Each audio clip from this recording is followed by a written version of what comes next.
بسم اللہ الرحمن الرحیم۔ السلام علیکم ورحمۃ اللہ وبرکاتہ۔ میں ہوں آپ کا اپنا میزبان سفینہ خان اور آپ دیکھ رہے ہیں خوشبو سے محتر اپنا پسندیدہ چینل خوشبو پی کے سامعین معظم، آج آپ کلام محسن کا تیسرا اور آخری حصہ سماعت فرما پائیں گے، تو چلے بلا تاخیر آج کے تیسرے اور آخری حصے کی جانب بڑھتے ہیں۔ میں کچھ دنوں سے اداسیوں کی دبیستہ میں پڑی سراہی سی آنکھوں سے الجھ رہی ہوں۔ میں کچھ دنوں سے اداسیوں کی دبیستہ میں پڑی سرابی سی آنکھوں سے الجھ رہی ہوں۔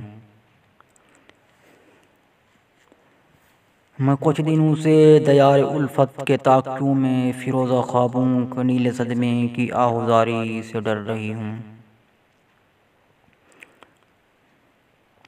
میں کچھ دنوں سے دیار الفت کے تاکیوں میں فیروزہ خوابوں کے نیلے صدمے کی آہوزاری سے ڈر رہی ہوں۔ میں سرد لہجے کے موسموں کا عذاب سہتی ٹھٹر رہی ہوں۔ میں سرد لہجے کے موسموں کا عذاب سہتی ٹھٹر رہی ہوں۔ عجیب رت ہے حریم ہستی میں زردیاں سی کھلا رہی ہے۔ عجیب رت ہے حریم ہستی میں زردیاں سی کھلا رہی ہے۔ عجیب رت ہے کہ آ گئی کہ نگار خانے میں بدگمانی سجا رہی ہے۔ عجیب رت ہے کہ آ گئی کہ نگار خانے میں بدگمانی سجا رہی ہے۔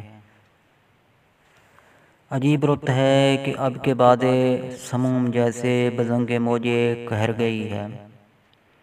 عجیب رت ہے کہ اب کے بعد معصوم جیسے بزنگ موجے قہر گئی ہے۔ عجیب چپ سی ٹھہر گئی ہے۔ عجیب چپ سی ٹھہر گئی ہے۔ تجھے خبر ہے جو کوئی لہجہ بدل رہا ہو۔ تجھے خبر ہے جو کوئی لہجہ بدل رہا ہو۔ کسی کے دل سے نکل رہا ہو تو ایسا لگتا ہے کوئی سنگ دل کسی بھی دکھتی ہوئی سی رگ کو پکڑ کے جیسے مسل رہا ہو۔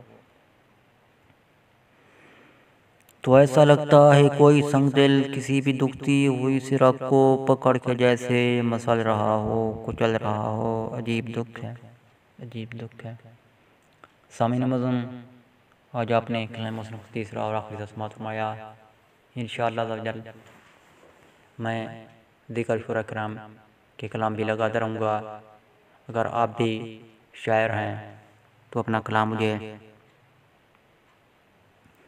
کمنٹس کے ذریعے سینڈ کیجئے، انشاءاللہ تعالی وہ بھی میں لگانے کی بھرپور کوشش کروں گا۔ ملتے ہیں بہت جلد نئی ویڈیو کے ساتھ، نئے تجزیات کے ساتھ، نئے آئیڈیاز کے ساتھ، نئی معلومات کے ساتھ۔